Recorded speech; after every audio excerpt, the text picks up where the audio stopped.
Like any other sport, esports companies offer their players salaried contracts for a specific term. Teams can even trade their players to other teams. So what's a typical gamer salary?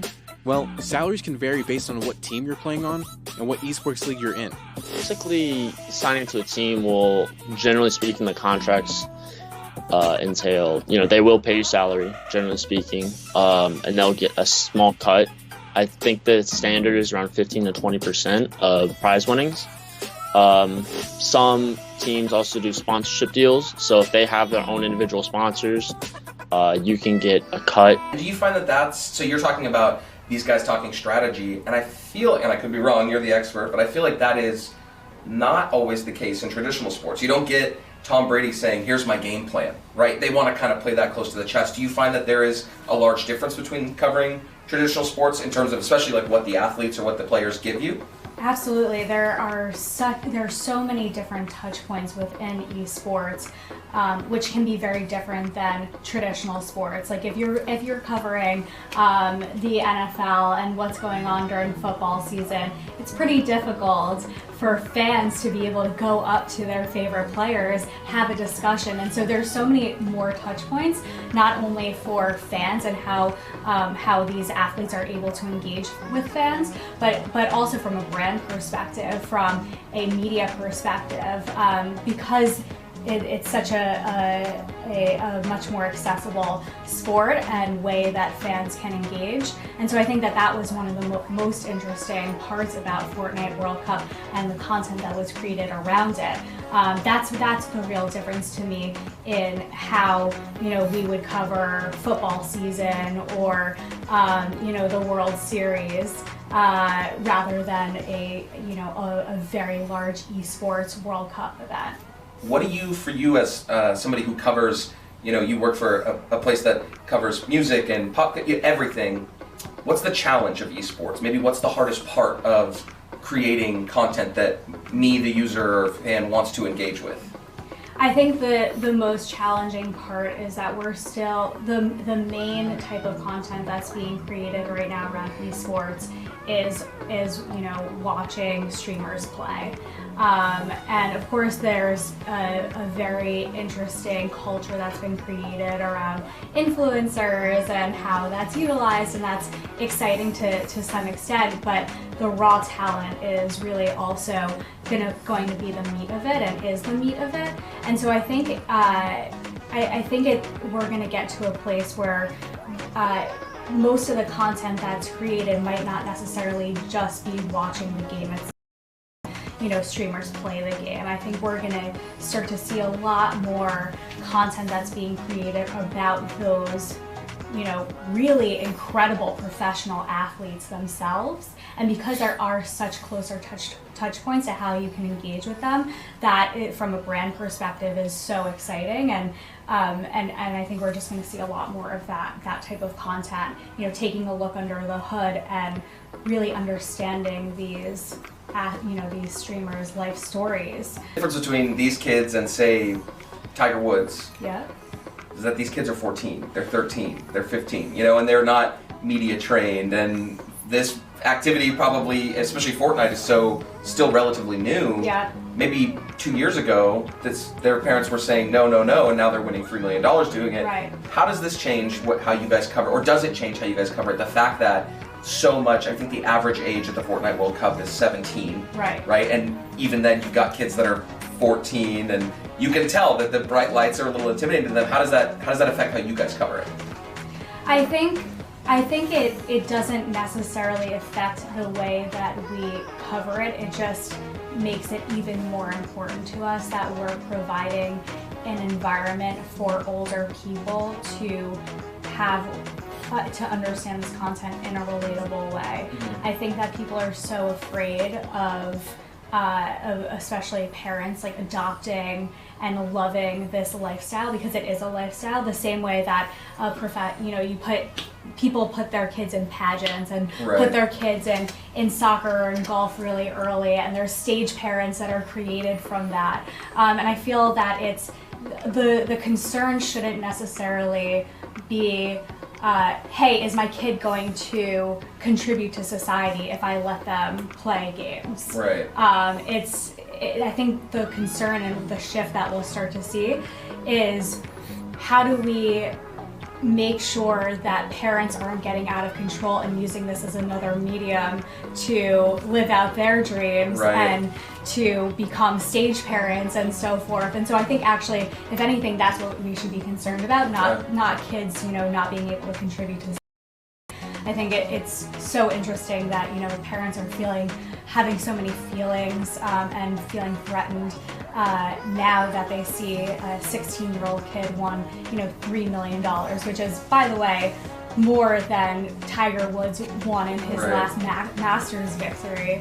And they can't wrap their minds around it. But I think that over time, the more that this becomes normalized and there are big tentpole events like Fortnite World Cup, the silos and stigmas will be broken down. And I think, if anything, we should be worried about how parents are going to adopt this and raise their children in a healthy way with it, which doesn't mean not playing video games. It means them not getting too into it. Yeah, I mean, it's a weird combination of like athlete and also like child actor. Where you just think like, oh, this kid just got $3 million, which means his parents just got $3 million. I really hope that this works out how it's supposed to work out.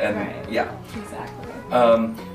Kind of on that note, it's so interesting one of the things that's so interesting about esports is that, unlike traditional sports, it's the best of the best. Doesn't matter if you have a personality or not, really. Like, if you can play the game, it's done. Fortnite, for example, you could be average, good, but if you have a personality, I mean, it's like sports and influencing really combined, where being an influencer could sometimes be more important than being an athlete.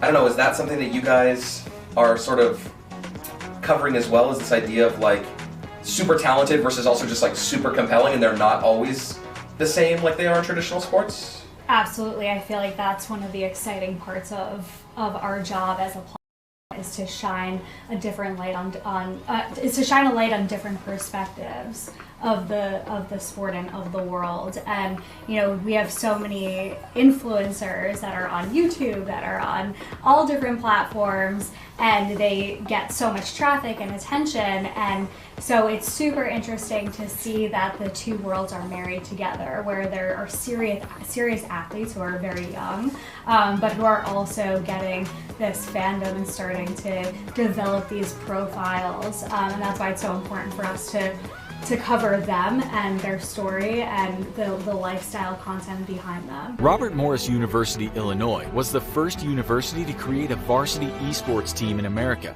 Currently, they field teams that play League of Legends, Hearthstone, Counter-Strike Global Offensive, Heroes of the Storm, and Smash Brothers in national and international tournaments around the world. Their players follow a strict training regimen that includes 7 hours of playtime every single weekday from 2 to 9 p.m. Given the pressures of competitive gaming, players will often play for hours during their weekends as well, sometimes getting no breaks in their training for weeks at a time. For professional players out of school, the training can be even more intense.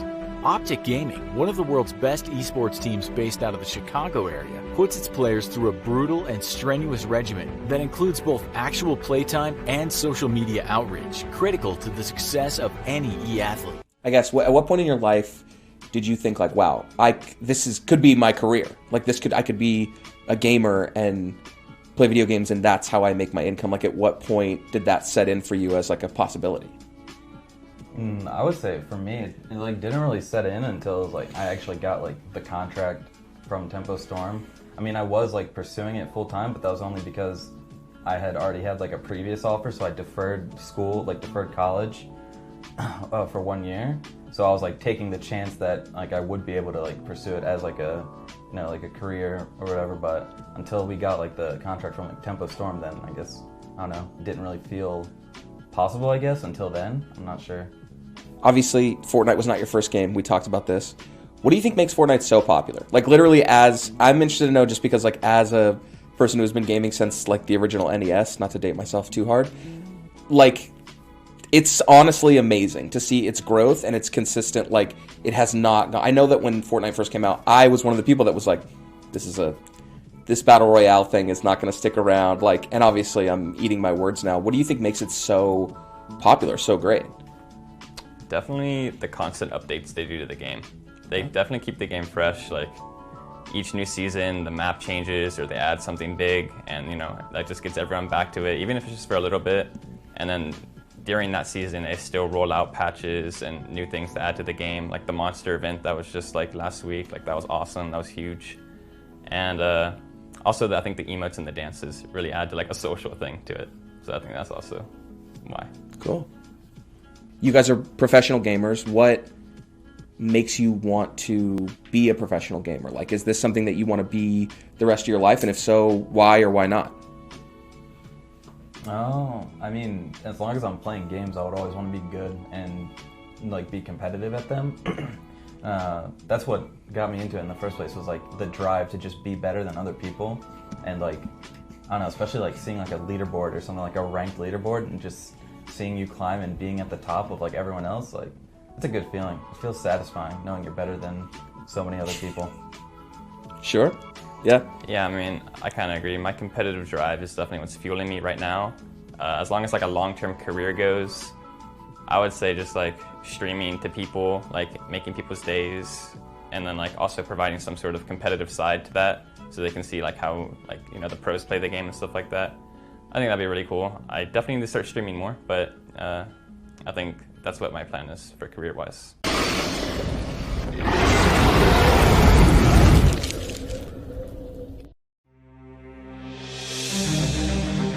4K Heritage TV offers a different view of World Heritage sites.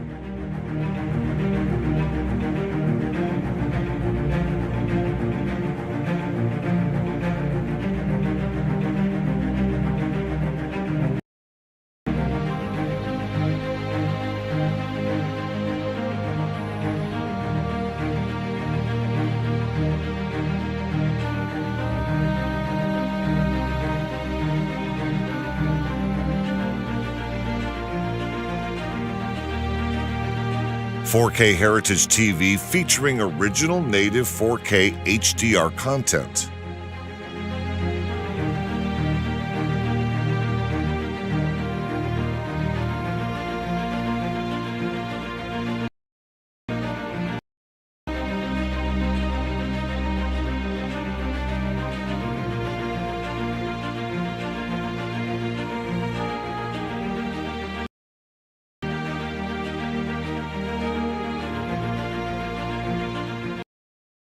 Heritage TV, a different view of World Heritage sites.